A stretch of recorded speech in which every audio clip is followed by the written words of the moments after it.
This will be quick. No, please.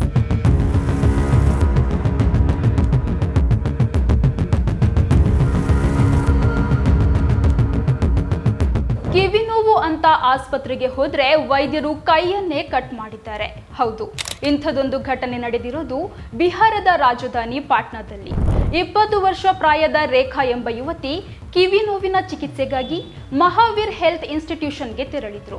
ಆದರೆ ಚಿಕಿತ್ಸೆಯ ಸಮಯದಲ್ಲಿ ವೈದ್ಯರು ನಿರ್ಲಕ್ಷ್ಯ ವಹಿಸಿ ಅವರಿಗೆ ತಪ್ಪಾದ ಇಂಜೆಕ್ಷನ್ ನೀಡಿದ್ದಾರೆ.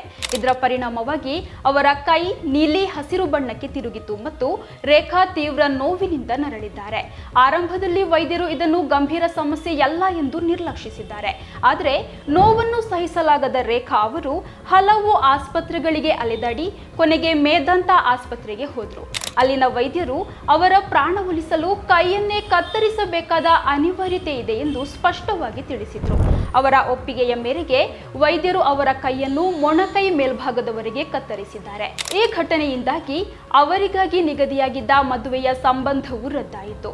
ಮಹಾವೀರ್ ಹೆಲ್ತ್ ಇನ್ಸ್ಟಿಟ್ಯೂಷನ್ನ ವೈದ್ಯರ ನಿರ್ಲಕ್ಷ್ಯದಿಂದಾಗಿ ತಮ್ಮ ಜೀವನವೇ ಹಾಳಾಗಿದೆ ಎಂದು ರೇಖಾ ಕಣ್ಣೀರು ಹಾಕುತ್ತಾ ಹೇಳಿದ್ದಾರೆ.